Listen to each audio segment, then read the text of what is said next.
Bonjour, avez-vous déjà remarqué ce paradoxe au travail? Des personnes extrêmement compétentes, extrêmement brillantes et engagées, fiables, celles sur qui tout repose, et pourtant, paradoxalement, elles stagnent, elles attendent, elles peinent à évoluer. Pendant que d'autres, clairement moins compétentes, obtiennent en général les meilleurs postes, obtiennent les plus beaux titres, obtiennent finalement la plus grande visibilité. C'est frustrant. Et je dirais même que c'est décourageant et parfois injuste. Laissez-moi vous dire une chose très clairement. Non, ce n'est pas dans votre tête. La recherche, en fait, le confirme. Les psychologues appellent cela l'effet Dunning-Kruger. Moins une personne est compétente, plus elle a tendance à être confiante. Plus une personne est compétente, plus elle doute. Mais pourquoi, vous me direz?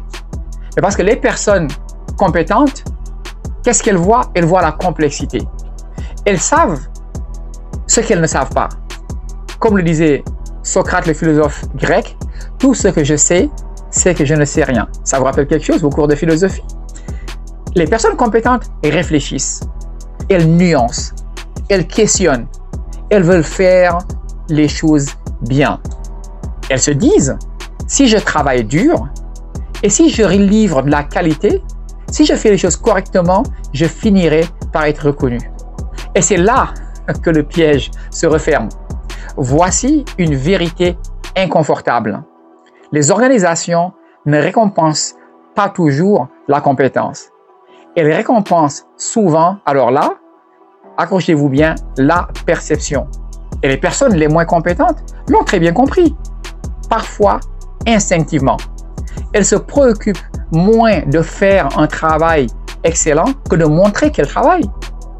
Ces personnes-là vont parler fort, elles vont parler souvent, elles vont simplifier à l'extrême, elles projettent de la certitude, même quand elles les creusent.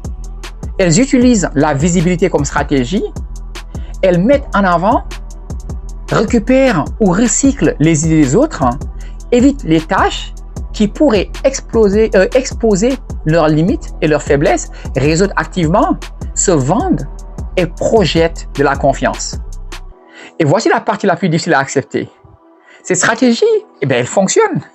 Pas parce qu'elle est juste, mais parce que le système l'autorise.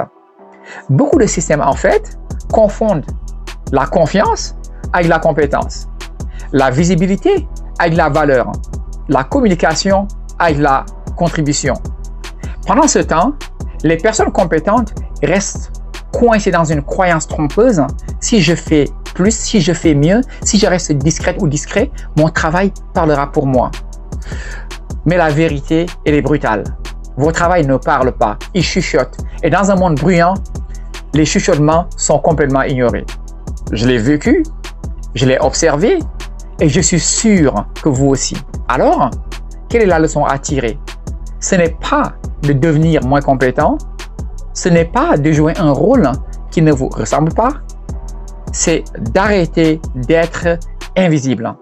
Parce que la compétence sans présence est ignorée. L'excellence sans voix est oubliée. Le travail acharné sans positionnement devient invisible. Le leadership, ce n'est pas seulement ce que vous faites.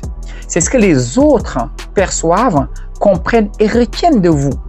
Si vous êtes très compétent mais bloqué, ce n'est pas un problème de talent, ce n'est pas un problème de valeur, ce n'est pas un problème d'intelligence.